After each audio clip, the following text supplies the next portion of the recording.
كتاب الله وخير حديث حديث محمد صلى الله عليه وسلم وشر الأمور محدثاتها وكل محدثة بدعة وكل بدعة ضلالة وكل ضلالة في النار.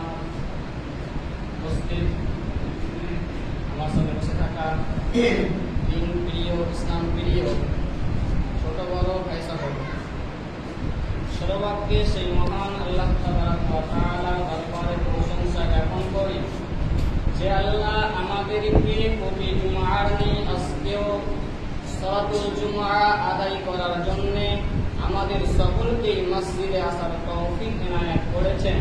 সেই মহান মালিকের দরবারে শুকরিয়া আদায় করি, সকলেই বলি আলহামদুলিল্লাহ। তারপরে পরে ধর্মের গুরু, ধর্মের নেতা মা আমিনার লাল মরুদুলাল হযরত আহমদ মুস্তাফা মুহাম্মদ মুস্তাফা সকলে বলি সাল্লাল্লাহু আলাইহি ওয়াসাল্লাম। আজকে আমি আপনাদের সামনে যে বিষয় নিয়ে কথা বলবো সেটি হলো মওত, মৃত্যু। কারণ মওত সত্য, চিরসত্য, এটা কেউ মিথ্যা বলে ঘোষণা করতে পারেনি। অন্য ধর্মের লোককে গিয়ে যদি বলেন ভাই মরতে হবে, সেও বলবে মরতে হবে। একটা ছোট বাচ্চাকে যদি জিজ্ঞাসা করেন যে মরতে হবে, সেও বলবে মরতে হবে। কারণ মরণ চিরকাল সত্য, মরতেই হবে।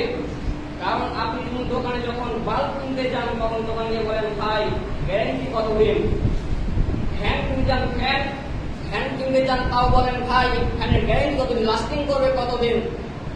কিন্তু ভাইজান আপনি কি জানেন এই পৃথিবীর গ্যারান্টি কতদিন? এই পৃথিবী কতদিন থাকবে, কখন ধ্বংস হবে? আল্লাহ বলছেন বান্দা আপনি পৃথিবীর গ্যারান্টি দিতে চাও, কখন পৃথিবী ধ্বংস হবে? আল্লাহ বলছেন বিসমিল্লাহির রাহমানির রাহিম ইযা সুলসিলাতিল আরদু জিলজালাহা ওয়া আখরাজাতিল আরদু আথqalaha ওয়া ক্বালাল ইনসানু মা লাহা। যেদিন এই পৃথিবীতে প্রচন্ডভাবে ভূমিকম্প আরম্ভ হবে, প্রচন্ডভাবে জিলজাল শুরু হয়ে যাবে। এই পৃথিবীতে যখন বিভিন্নভাবে ভূমিকম্প হবে, যখন মাটি ফেটে ফেটে যত মাটির ভিতরে যা লুকায়িত রয়েছে সব বেরিয়ে যাবে। আলকাতরা বলেন, ডিজেল বলেন, পেট্রোল বলেন, যা মাটির নিচে লুকায়িত রয়েছে সব বেরিয়ে যাবে। তখন কিয়ামত হবে।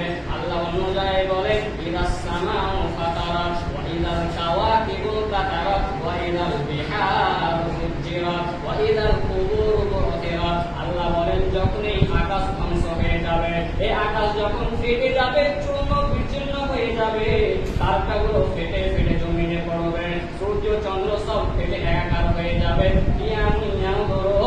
তখনই হবে কিয়ামত। তখন আমিও বাঁচবো না, আপনিও বাঁচবেন না, সকলকে মৃত্যুবরণ করতে হবে। কিন্তু সবাইকেই বরণ করতে হবে। আল্লাহ অন্য জায়গায় বলেন কুল্লু নাফসিন যায়িকাতুল মাউত। প্রত্যেক নাফসকে, প্রত্যেক মানুষকে, প্রত্যেক প্রাণীকে মৃত্যুর স্বাদ গ্রহণ করতে হবে। কেউ মরণ থেকে বাঁচতে পারবে না। এখন আমাদের বেঁচে থাকতে থাকতে মরণকে স্মরণ করতে হবে।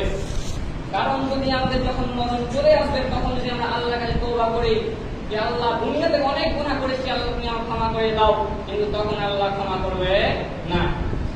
দুনিয়াতে থাকতে থাকতে যত আমল করা দুনিয়াতেই করতে হবে। কারণ যখন ফেরাউনের দল যখন মুসা আলাইহিস সালামকে তাড়া করেছিল, তখন সেই নদী পার হওয়ার জন্য আল্লাহকে বলছে আল্লাহ পিছনে ফেরাউন, আগাদিকে কোনো রাস্তা নাই, আগাদিকে নদী পার হওয়ার কোনো রাস্তা নাই, আপনি আমাদেরকে সাহায্য করুন। তখন আল্লাহ বলেছিল ফেরাউন মুসা আলাইহিস সালামকে যে তুমি পানিতে বাড়ি মারো সেটা রাস্তা হয়ে যাবে, পানিতে বাড়ি রাস্তা হয়ে গেছিল। যখন মুসা আলাইহিস সালাম যখন সেই রাস্তা দিয়ে পার হচ্ছিলেন তখন ফেরাউন ভাবলো ওই নদী পার হতে পারে, আমি কেন পারবো না? তখন ফেরাউন যাচ্ছিল সেই রাস্তা দিয়ে, তাকে সেখানে ডুবতে ডুবে মারা গেল। তখন ফেরাউন উঠছে আর হাসছে, তখন বলছে মুসা আল্লাহর কাছে দোয়া করো, আল্লাহ আমাকে বাঁচিয়ে নেয়, আল্লাহর ঈমান আনলাম। কিন্তু তখন আল্লাহর ঈমান আনার কোনো কাম লাগবে না, তখন ঈমান আনার পরে তার কোনো লাভ হবে না, কারণ মৃত্যুর সময় আল্লাহ তওবা কবুল করেন না। মৃত্যু যন্ত্রণা অতি ভয়াবহ, মৃত্যু যন্ত্রণা অতি ভয়াবহ, কষ্টদায়ক। কারণ বিশ্বনবী বলছেন, বিশ্বনবী বৃহস্পতিবারের দিন বিশ্বনবীর শরীরে জ্বর আরম্ভ হয়েছে। এই জ্বর এতটাই জ্বরের কারণে তার শরীর গরমে আছে। বৃহস্পতিবার চলে গেল, শুক্রবার এলো, এই জ্বরের হালাতে শুক্রবার চলে গেল, শনিবার এলো, শনিবারের দিন আরো জ্বর বাড়ছে, জ্বর সুস্থ হয় নাই, বিশ্বনবী সুস্থ হয় নাই।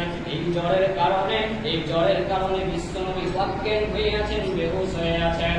বিশ্বনবী অজ্ঞান হয়ে আছেন যখন রবিবার রাত হয়ে গেল, রবিবার যখন রাত হয়ে গেল, বিশ্বনবী জ্বরের কারণে অজ্ঞান হয়ে আছেন।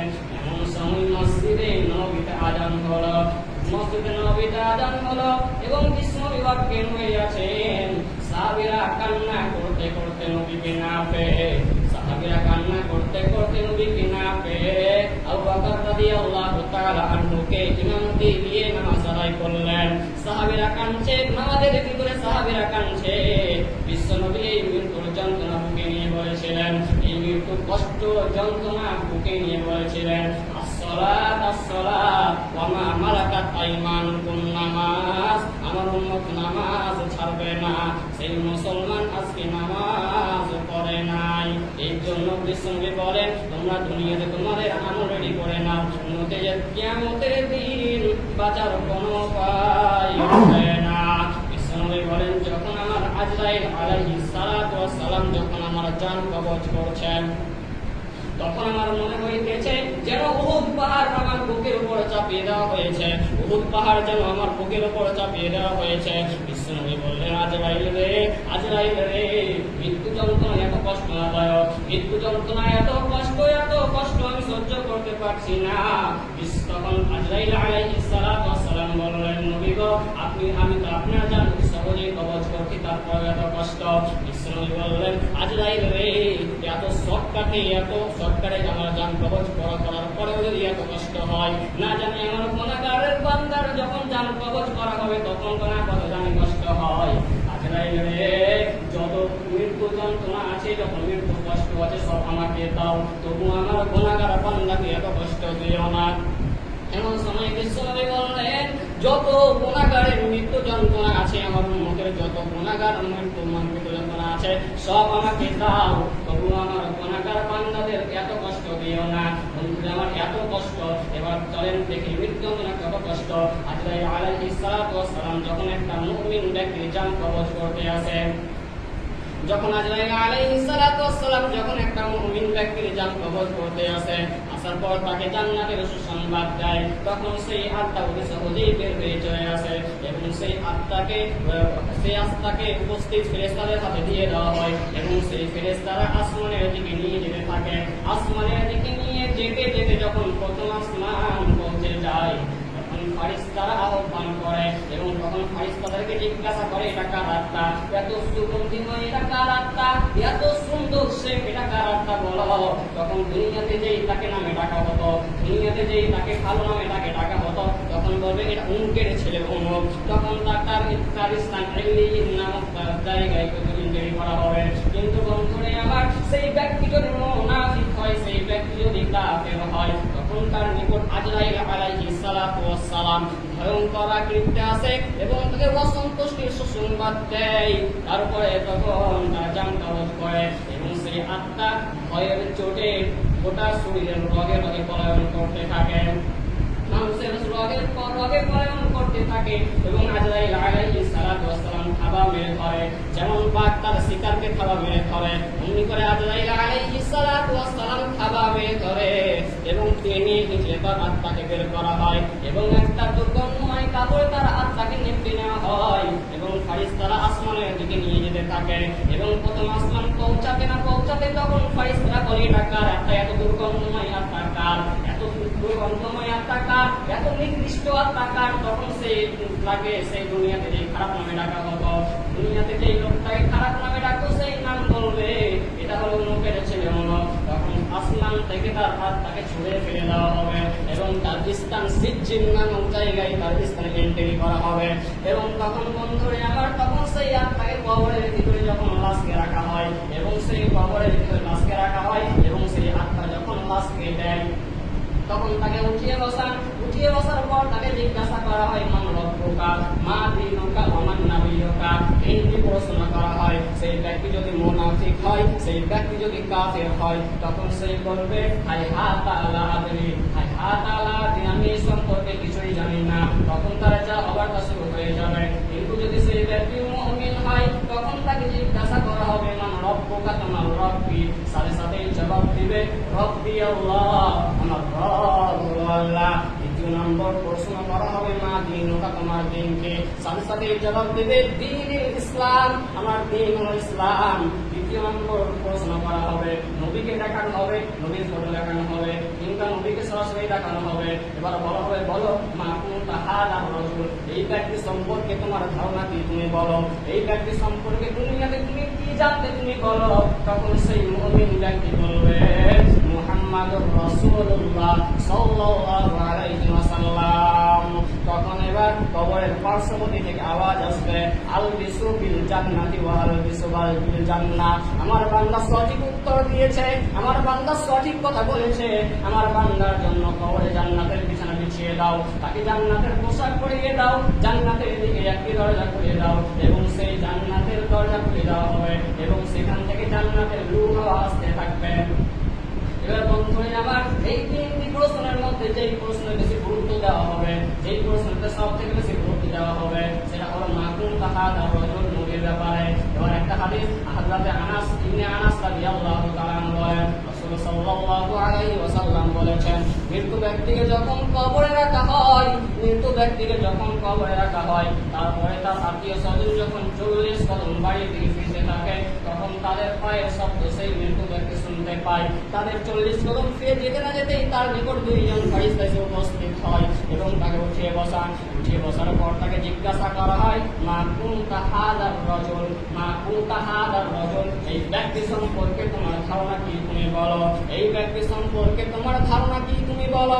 তখন সেই ব্যক্তি বলবে তিনি হলেন আল্লাহর নবী, বিশ্ব নবী জনাবে মুহাম্মাদুর রাসূলুল্লাহ সাল্লাল্লাহু আলাইহি ওয়াসাল্লাম। তখন তাকে জাহান্নাম দেখানো হবে, তখন তাকে জাহান্নাম দেখানো হবে। দেখে নাও তোমার স্থান কত জঘন্য ছিল, তোমার জাহান্নাম স্থান কত জঘন্য ছিল।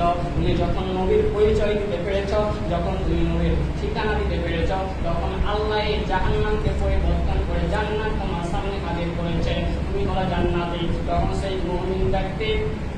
তখন সেই মুমিন ব্যক্তি জান্নাতে খুশি হয়ে যায়। কিন্তু সেই ব্যক্তি যদি মুনাফিক হয়, সেই ব্যক্তি যদি কাফের হয়, তখন তাকে নবীকে দেখানো হবে মা কুনতা হাদার রাজুল, এই ব্যক্তি সম্পর্কে তোমার ধারণা কি, তুমি বলো। এই ব্যক্তি সম্পর্কে দুনিয়াতে তুমি কি জানতে, তুমি বলো। তখন সে বলবে হায় হায়, আমি কিছুই জানি না, প্রকৃত সত্য কিছু তাও জানি না। তখন তাকে ফেরেশতারা বলবে তুমি তো দুনিয়াতে পাগল ছিলে না, তুমি তো দুনিয়াতে পাগল ছিলে না, তুমি দুনিয়া বুঝেছিলা, টাকা পয়সা বুঝেছিলা, তুমি জায়গা বুঝেছিলা, ব্যবসা বাণিজ্য বুঝেছিলা, তাহলে কেন তুমি কোরআন হাদিস বুঝলে না। তখন তাকে হাতুড়ি দ্বারা এমন ভাবে পিটাতে শুরু করবে, তাকে হাতুড়ি দিয়ে এমন ভাবে পিটাতে শুরু করবে, সে হাওমা করে বিকট ভাবে চিৎকার করতে থাকবে, এবং তার চিৎকার মানুষ এবং জিন ব্যতীত সব কিছুই শুনতে পাবে। শুধু মানুষ আর জিন শুনতে পাবে না, অথচ জিন এবং মানুষ সবাই শুনতে পাবে না, এবং কীট পতঙ্গ জড় বস্তু সব কিছুই শুনতে পাবে। যায়েদ ইবনে মালিক রাদিয়াল্লাহু তাআলা আনহু বলেন, রাসূল সাল্লাল্লাহু আলাইহি ওয়াসাল্লাম এক নাজ্জার গর্তের ডানের পাশ দিয়ে যাচ্ছিলেন। এমন সময় জাতি বিশ্বনবী যাতায়াত করছিলেন, সেই কচ্ছপটি লাফিয়ে উঠল, বিশ্বনবীকে ফিরে দেওয়ার আক্রমণ করল। এবার তখন বিশ্বনবী নেমে গেলেন, নেমে গিয়ে দেখলেন সেখানে 5 কিংবা 6টি কবর রয়েছে, সেখানে 5 কিংবা 6টি কবর রয়েছে।